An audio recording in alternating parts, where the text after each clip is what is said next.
किया, नीचे वाले स्वर्गों के इंद्र की अपेक्षा ऊपर वाले इंद्रों का प्रभाव सुख, दुति, लेस्या और प्रभाव अधिक होता है।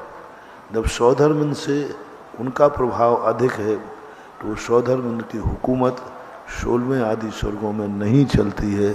ऐसा प्रवीण जैन प्रोफेसर भिलाई से पूछते हैं, नमस्कार महाराज जी, जन्म, जीवन और मरण ये कर्म है या पर्याय का क्रमशः परिवर्तन है?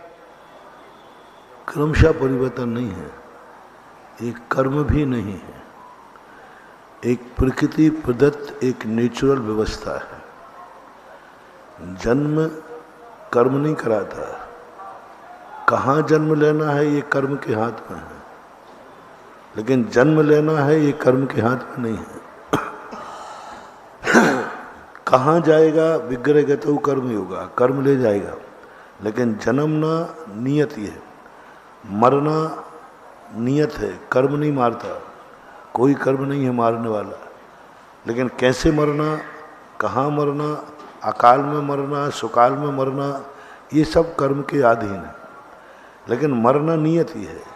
इससे जन्म और मरण प्रकृति की एक नियत व्यवस्था है, उसमें द्रव्य क्षेत्र काल भाव की मर्यादा में व्यक्ति अपनी इच्छा का चयन कर सकता है।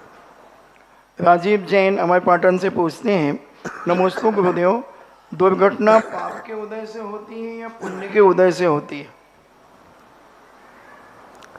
दुर्घटना तो पाप कर्म के उदय से ही होगी, क्योंकि नाम ही आपने रखा दुर्घटना। जब आपके लिए वो दुर्घटना है तो पाप का उदय है।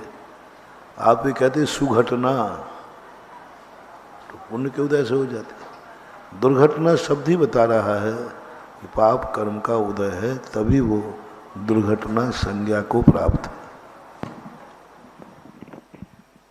आइएगा, जिज्ञासा समाधान के लाइव सेशन में आप सभी का स्वागत है।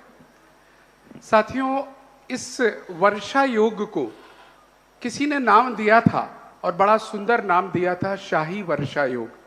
लेकिन मैं ये देख रहा हूं ये वर्षा योग शाही के साथ